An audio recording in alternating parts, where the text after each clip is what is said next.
Well, greetings and welcome to Missoni Baia's virtual presentation. Thank you for taking the time to join us today. I'm Diana Boytel and I will be the moderator for today's talk. We are so honored and so excited to have a star architect, Mr. Hani Rashid, with us. Welcome, Hani. Hi, Diana. Great to be here. Thank you for wherever we are. All right, in space. Anyways, just going over, of course, Missoni Baia is an architectural glass jewel we have here on Miami's Biscayne Bay that you and your Asymptote company have designed here for the Oko Group.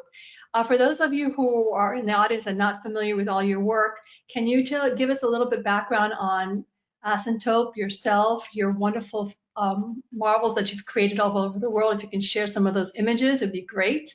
So, Hani, take over. Absolutely. We started quite a while ago in Milan. Actually, we began the office in Milan and had sort of interesting experiences in the beginning of our practice in the art world as well as in the architecture world, and did a lot of installation work as well as buildings. My partner Lizanne Couture and I basically formed the practice as a means to designing innovative, experimental at times, architectural work, city planning, also incorporating as much as we can cutting edge technologies, and then taking things from the art world in terms of phenomenal kind of experiences, the way we work with form and light and sculptural objects and so on. So yeah, these are projects. This is a project we're building in Russia for a new concert hall. This is a concert hall in Sejong, Korea. We've done all kinds of different projects, different scales. This is actually the rooftop of a project we built in Daegu, Korea, which is a kind of a museum, a multimedia museum there on the in that part of Korea. But we've done all kinds of work, and a lot of our focus has been in cultural work. That's actually the museum. So that's in Miami. That's a proposal for a port terminal for Royal Caribbean there in Miami.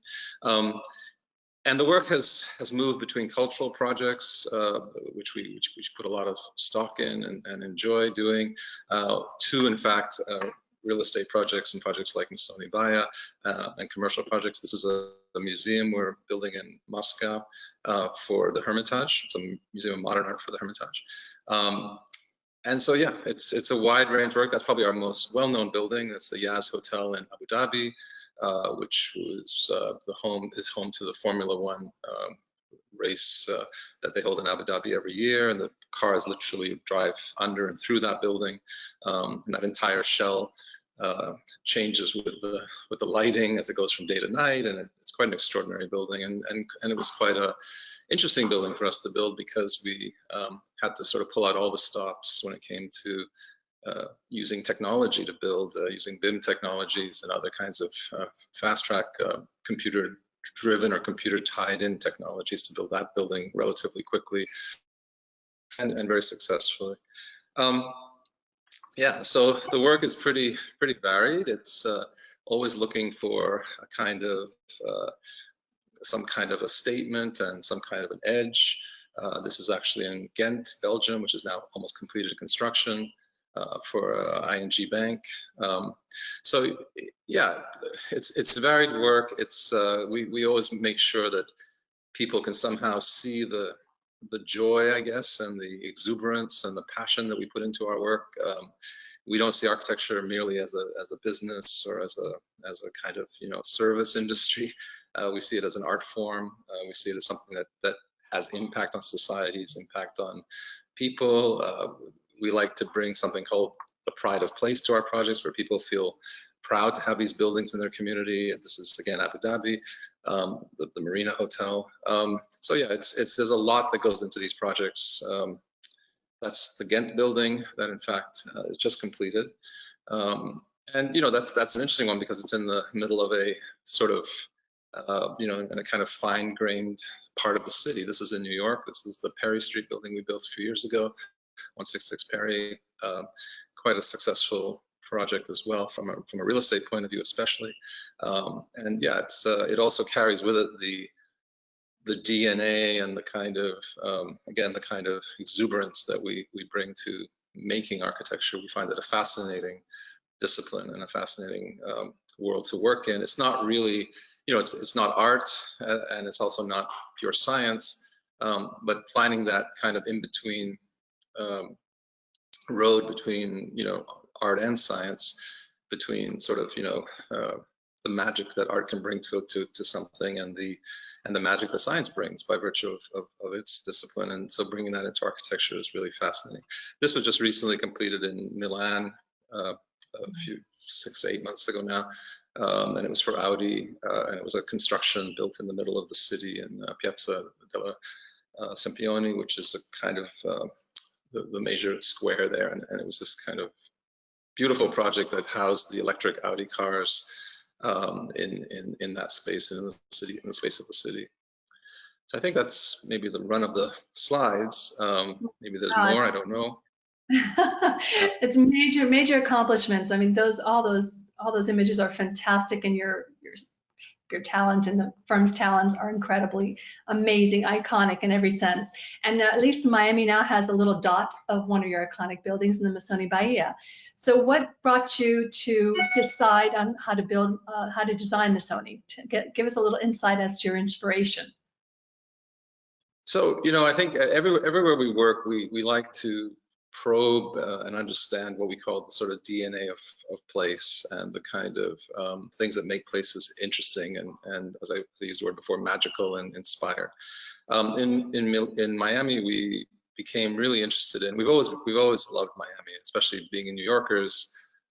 It's really the kind of, it's the other side of the hardcore life we live here. Maybe there's a little bit sense of more relaxing and, let's say, or chilling in the Miami sense, although it's not, it's also a very intense place. So we wanted to somehow find a way to bring to a new building there a kind of stature, a kind of dignity, a kind of maturity, let's say, in the architectural world and in the world of Miami urbanism. The way we see Miami, and I've said this before, but it really kind of ran, and maybe it's only because I watched my own son go through these stages, it ran through a kind of set of sort of aging process, from being a kind of rambunctious teenager at one time in its history, taking lots of risks and being kind of a crazy place and living on the edge, and then it's kind of matured in an interesting way into almost a kind of young adult mode now, where it feels very international, very cosmopolitan. It has fantastic art scene, fantastic life, quality of life. It's really becoming quite a remarkable place, and it's also very international, like New York. So it has this really powerful kind of interesting side to it, and that has to be expressed, we think, in the architecture. So our building, the Missoni Baia, was really approached as a kind of almost a kind of foil, you could say, to maybe the more sort of flamboyant buildings that go up in Miami, and not to be sort of contrast, but rather to sort of say, look, let's raise the bar, and let's talk about the kind of sophistication and elegance of the Miami skies, of the Miami, landscape, and of the Miami sort of skyline. So we went into a sort of discovery, let's say, design-wise, into sort of hardcore minimalist art. We've got really interested in trying to understand what makes a Donald Judd or a Dan Flavin or a James Turrell work, let's say, in terms of the American artists, to name a few. What makes those works so remarkably mystical and interesting, and silhouette especially. And so we kind of became very, very severe, let's say, in our sort of conceptual approach to try and create the most beautiful, elegant, minimal statement we could for the Miami skyline. And also we then got also interested in kind of optic. We do a lot of work with optics in general, and our work back in the world of when we were working in the art world has a lot to do with optic phenomena. So we said, well, could this building play against the light of Biscayne Bay? Could it change with the fascinating light changes that Miami experiences by virtue of its sky and its landscape and its proximity to the, being on the ocean and so on? So it really became a kind of experiment both in minimalism and optic kind of experiences or optic phenomena. And I think, as we'll know when the next, what we're 6 stories out now, so when the next Eight now. Eight. I think we're 8 floor now. So we've got a few more to go, and then of course the glass and other things and the mega columns, and we'll see. But I think it'll be a very, very striking, beautiful, elegant, almost demure statement that we've made, and I think that'll be very much appreciated, not just for the next couple of years, or not just sort of as a trend or as a fashion, but I think for a very long time. And that's the other thing that I think part of this weird analogy of the place coming of age is that now we're looking further into the future, because when you do things at a kind of fashion level, it really just matters season to season, right? But if you start working for the long term, you start saying, well, what's classic? What will hold value? What will hold I mean, the Perry Street building I showed earlier in that quick slideshow was done over a decade ago now. And it's still, when I go by it on the West Side Highway, it's amazing how contemporary it still looks, and it holds up so perfectly and so well. And a lot of that has to do both with the architectural intention and also the quality of the detailing and the quality of the work we put in to make sure that it had a long-term story. Because for me, ultimately, I mean, if Missoni Baia is a remarkable looking building 25 years from now, I think that's really what we're targeting. It just stays consistently elegant and sophisticated. That's what I find in your work. It's the detail, the precision of the drawing, the final product. Let's say, what 2 attributes in this Missoni Baia building that you feel that you're the proudest of? I think it's probably the mega columns are very interesting. They were based a little bit at the beginning on yacht sales, on mega yacht sales, and on the sort of idea of these beautiful sort of launching sails into the sky. And so the four so-called mega columns are 4 fins. I think are really interesting, and they will give the building its really powerful identity. It's also what makes the building kind of let's say it's minimalism, but it's minimalism with a sort of an intention. It's not just a box. It's not just a kind of a clean, sort of, in that sense of minimalism. You really need those columns to allow the glass then to reflect the sea and the sky, and to frame it almost like a mega painting on the Biscayne Bay. And that's really what I think will be interesting, is that it's almost going to look under different lighting conditions, under different circumstances, under different atmospheres. It should really respond as almost a kind of an object under constant study of light, and change. And those columns really do that they frame it almost like a picture frame. The other thing I think is the fact that we early on with Vlad Dororan and the Oko group, we came to an idea of leaving behind the sort of condo logic of stacking units and balconies and kind of like filling out the floor plate to this idea of what we call villas in the sky. And so that this idea of floor through, on the 2 wings, these floor through units that pay as much attention to the city skyline as they do to the sea and to the water, and provide this kind of almost loft-like environment through the building, I think is really unique and interesting. And so that was, that then of course with the private elevators and other things and the amenities, makes for a very unique condominium building that leaves behind some of the tropes and let's say the cliches of that kind of building. In other words, I think the sense that you really have a private domicile set into the sky of Miami, and you feel like you live in this kind of singular unit floating in space, whatever floor you're on, I think is a big part of the success of what we see as successful with that project. It's interesting, your quote about how Miami's grown, and it's funny that I've been around for like 35, 40 years here, and Miami was a sleepy little town architecturally speaking, and of course we had our little Art Deco area, and Morris Lapidus with his Fontainebleau that gave us some kind of architectural integrity as a city. And it's funny that you and I talked about earlier that Miami Vice came along onto the scene, and then of course Arquitectonica's building Atlantis became the iconic building in Miami. And then developers started hiring, the star architects like yourselves, Zaha Hadid now, and Cesar Pelli, Herzog and Demeron. So it's really, like you said, growing. It's becoming an adult. How do you see the future in Miami? Well, I think, like I said, I mean, it's an interesting, yeah, Miami Vice is an interesting moment in Miami's teenagehood. And but now I think, and the reason I guess certain architects are being hired or brought there, and certain developers have also raised their game and raised the bar. And it really does come from the developers raising the bar, quite frankly. I mean, they're the ones who invite us to work there.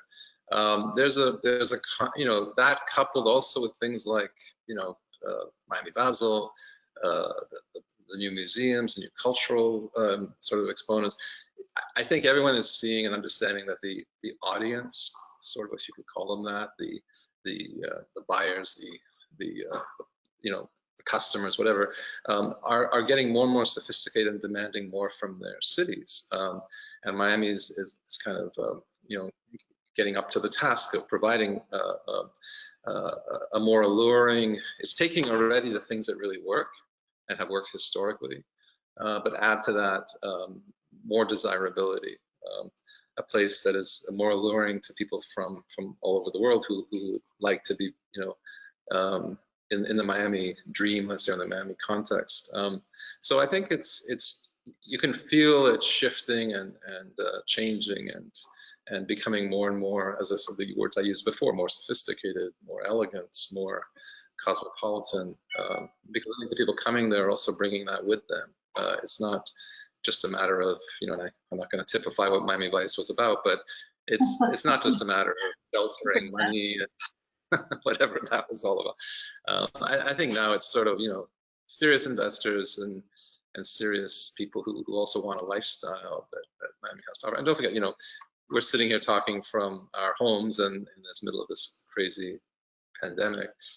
So the idea of a healthy, of a healthy lifestyle is very appealing. And Miami has a really, it has a brand it can develop and is developing on that alone, on that part, as well as culture and other things. I mean, it has to, sort of put itself there as one of the more powerful places when it comes to health and well-being, and I think it has that potential. Our building is very much about that. I think, with Deroran's background and ownership of Aman Resorts, I think that pedigree is in our building.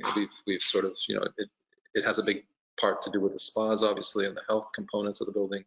But the building is about, sort of a future looking towards the idea of being healthy, of living, a healthy lifestyle as much as possible. And that's, Miami's shifting that way as well, I think. I mean, there's still the crazy nightlife and other things that offset that.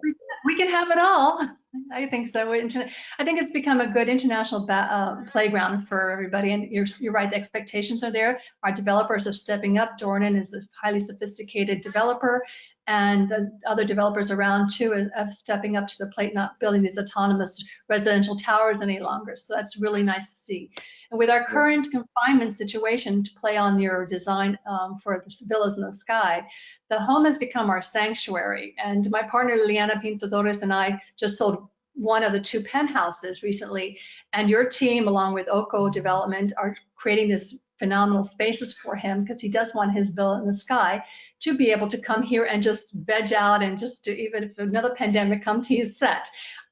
What other floor plans do you see in the future that will help us, come through these maybe difficult times, or create new spaces for new technology? What is the future for designing for new homes? Well, it's interesting because home design and condo design and commercial real estate has always worked in a little bit of a,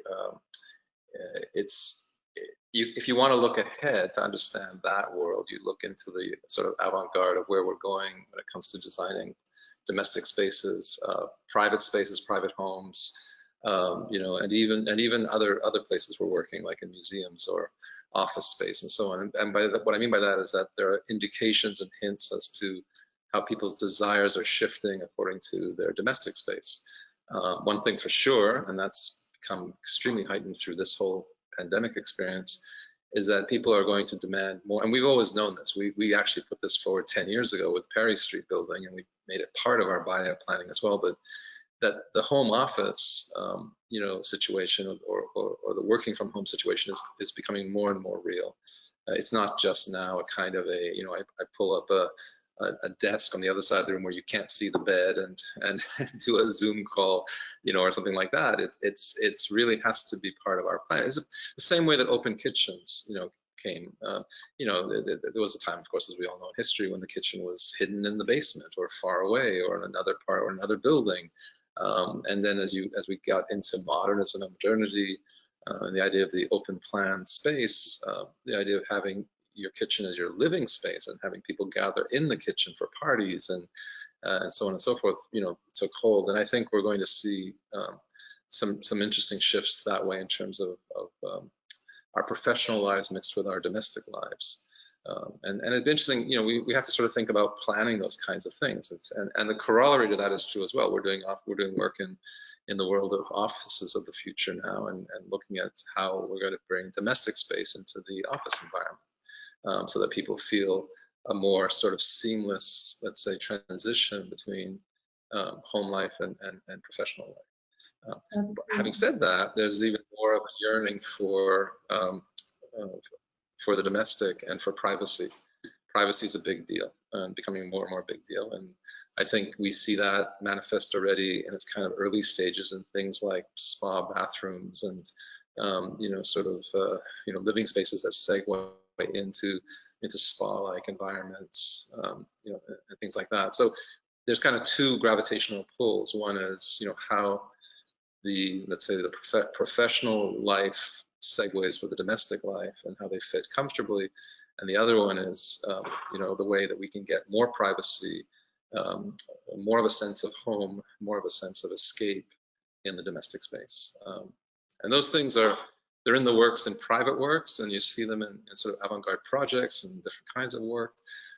We're doing a lot of work in the hospitality area, like we're doing a big project in Tuscany, a big sort of spa environment there, and a lot of those ideas are being tested at that level in terms of the hospitality world. But I think they come over eventually to the sort of you know, to places like Missoni Baia and the planning of domestic, of condominiums and that kind of space.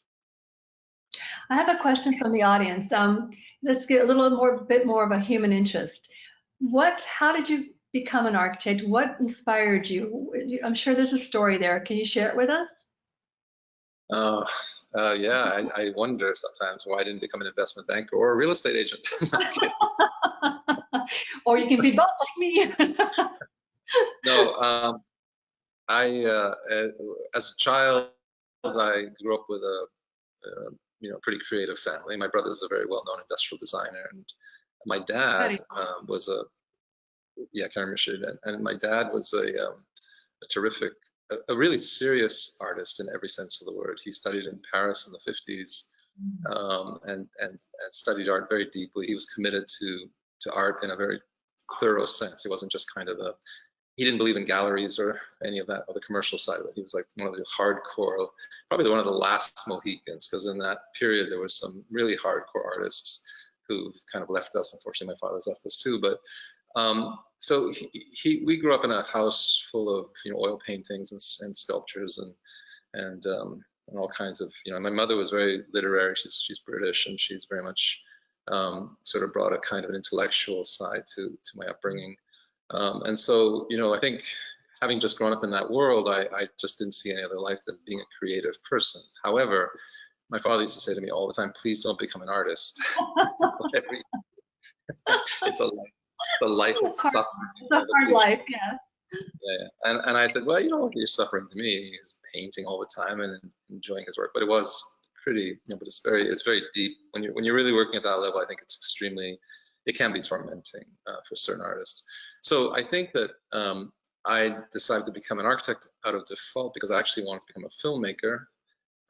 And I started studying film, and then I found a film made by an architect, and I was so fascinated by the way that film was structured that I thought, you know, that's a kind of, maybe I'd rather do that. I'd rather do the sort of structural side of the art of film than, it's a little complicated, but that's where I was heading. So, but then I realized when I got into it that it was really a natural fit for me, because my father reminded me that when I was young, I used to go to his studio. He used to also do stage scenery and sets, and I would go to his studios with him as a kid. Both my brother and I would go, and he would always show us little models or drawings. I think my brother took to the colorful drawings. I took to the models, and I love the idea that these little tiny models would actually become physical things, because he'd show us the sets built from the models, and I was just fascinated with this kind of transition from an idea to reality. Yeah. So yeah, so those things just were part of the, you know, the drivers. And then when I found the discipline, you know, when I entered it, I realized that there's a lot to repair in the discipline, and that's what made me so excited about becoming an architect, that I could maybe contribute something, because the discipline sits in a weird place. Sometimes some architects treat it purely as business, and as a kind of a service profession, and other architects treat it as a high art form.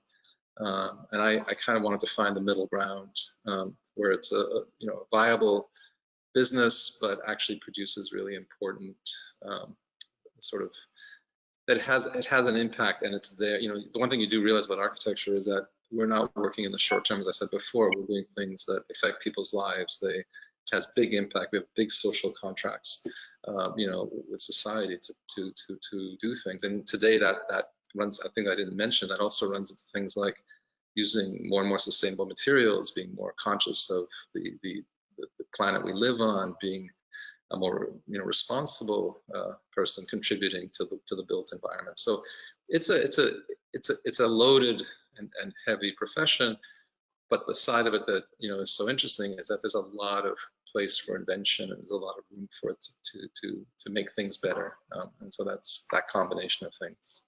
I hope so. I hope so. With architects like you, And it definitely I'm can be a better crazy. world. There'll be a better world with people like you. That leads me to something I find fascinating. Your educational background to me is outrageous. I mean, I find it so exciting. I know your partner, of course, is a Yaley, Lisanne Couture is a Yaley, and you decide to go to the Cranbrook Academy of Art. I You hear lost you me? there. Can you do that Oh, again? I lost you. okay. Yeah, yeah. I was taking on the fact that that you're fantastic, of course, and I find your educational background fascinating, and I wanted you to kind of share with us your journey. Your partner, Lisanne Couture, went the Yaley route, and you decided to go an artistic more route. I think I consider to going to Cranbrook Academy of Art, which has a legacy, of course, of brilliant modernists coming out of there, from, you know, Saarinen to Knowles to Eames. How did you come about going there, and how did that influence your you know, your architecture? Well, you know, Lisanne and I met in undergrad, and we had both, Lisanne came out of a very different world than me, her father being a very, very important doctor, and her life at the time I'd met her, she was on the Canadian national ski team as a freestyle champion. Wow. So she was out there doing crazy things and on skis, and I was trying to do crazy things on paper. But I think that what happened was we kind of both decided in undergrad to kind of go our separate ways and study, you know, go after our own calling, let's say, in terms of architecture. And Lisanne went to Yale, worked there with Frank Gehry and others, and had a terrific education in her postgraduate work. And I went to Cranbrook, yes, and I chose it because I was fascinated with I felt that 5 years of undergrad training was very pragmatic, and I had learned how to build a building, which was fine. I learned how to plan a building, okay. I learned how to, you know, make a building, but I didn't feel like I'd learned how to be an architect. And to be an architect, I felt I needed to upgrade my education substantially, and I needed a place that would allow me to develop a body of work. And Cranbrook was and still is an extremely special place, because it's a very almost a monastery-like place. as you said, has had an amazing impact on American architecture because it was built by Ilao Saarinen, who came from Finland, thanks to a man named Booth, who industrialist in Detroit.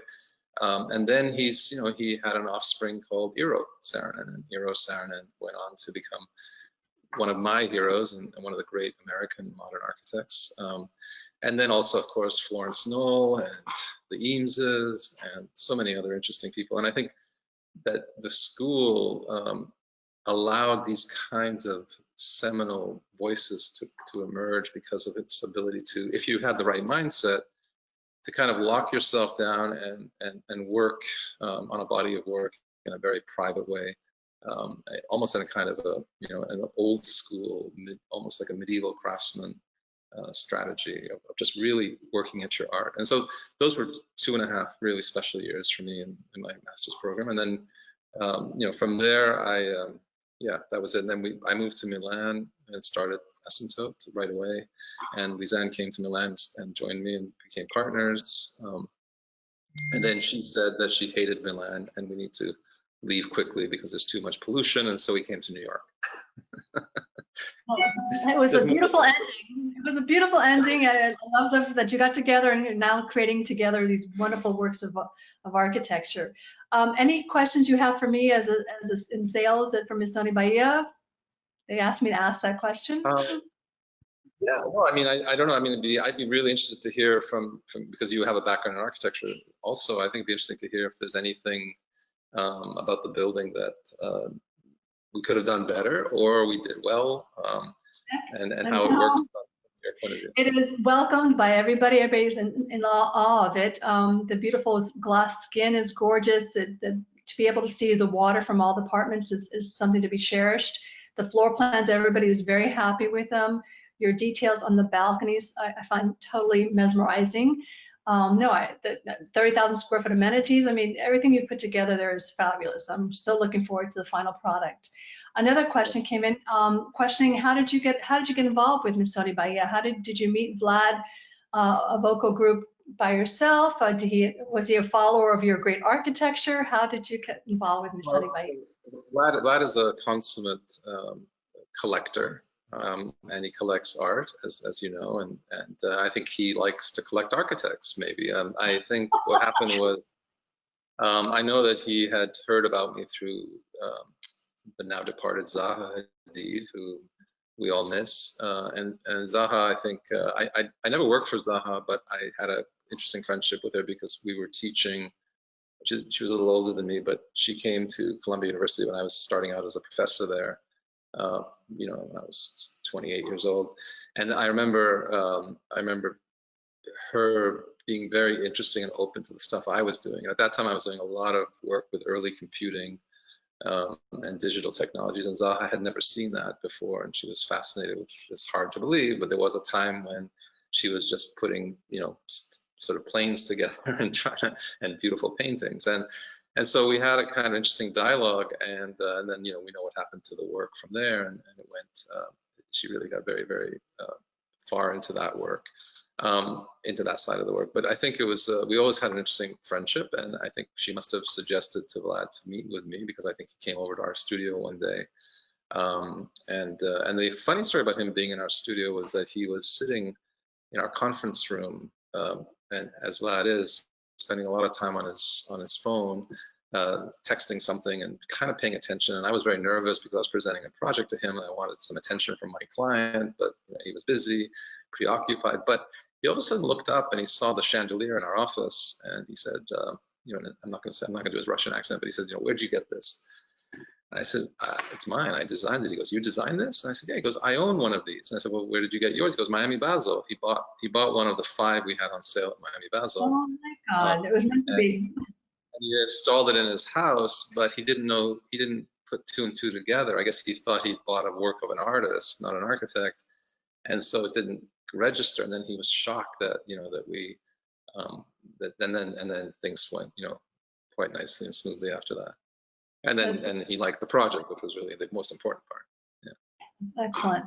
So how do you? I know Missoni Baia is your first building now in Miami. Do you plan something in the future, or how? do we plan a secondary office here in Miami? What is your personal vision of Miami as a canvas for your architecture? Well, we love working there, and we have also projects on the boards in Wynwood, and we have another project that we've been working with a few years now, but it seems to be stop and go on Flagler, and so and we're registered now in Miami because of those projects, all of them. So yeah, you know, I like the renegade. I mean, given the analogy I said earlier of the sort of childhood to teenager to young adult, I think I also like the fact that Miami is not losing its kind of renegade spirit, and I think that helps a lot with architects like me because or like us, because we really thrive on places that see themselves as progressive, as cutting edge, as desiring a future. You know, not looking into the past, not trying to be nostalgic. You know, these are places where we operate the best, and for clients we operate the best for, because also it allows us to also do research. Because part of, you know, I said earlier about my education and all that, but you know, one of the key things that I think holds Lizanne and I holds us together as a partnership, but also holds our work quite high up, is that we're constant, perpetual students, and inquisitive, and wanting to learn all the time. We never sit on our laurels. We never sort of figure we've made it, or you know, that's why I don't even like the word star architect. I find it kind of disconcerting. It's just, no, but we just want to take every opportunity to learn and to push, and that's what gets us up in the morning, gets us working on stuff. And I think Miami is the kind of place that has that kind of momentum. It pushes you to think, because you know, there are other places you work where people say, oh, come on, can you make it look like such and such a style, or can you bring back some of the history and blah blah blah. But Miami's definitely a future looking place, and so for us it's great. Yeah, we'd love to do a lot of work there, and we're I mean, also it's nice. I also would like to be there in the winter here, so. We have a lot of advantages here in South Florida, that's for sure. Another question came in, very interesting. Have you and your brother, Karim, ever worked on a project together or ever planned to? That I've had that a few times thrown at me. You know, we have not. We've tried. We are so different in many ways. Yes, we're tied by blood and by, you know, relation, of course, but our minds work very differently when it comes to the problems of design. And in a way, I admire his work a lot, because he's able to work in a kind of a he can work in a way that can appeal to a lot of people quickly, and be very kind of digestible work, like people can get it, you know, in terms of color, form, shapes, and so on, and that's terrific. I, on the other hand, I'm not so. Of course, I'd love for people to get my work fast and understand it, but you know, again, like I said earlier, I'm working on a much more long-term project. It really doesn't matter to me if something is sort of, you know, at the top of the charts on the day it launches. It needs time, and that's part of architecture. And I think it's just we respect each other's domain that way, because I know for a fact that if I work in architecture in a more quick turnaround kind of way, like you can do in product design, it's bound to fail.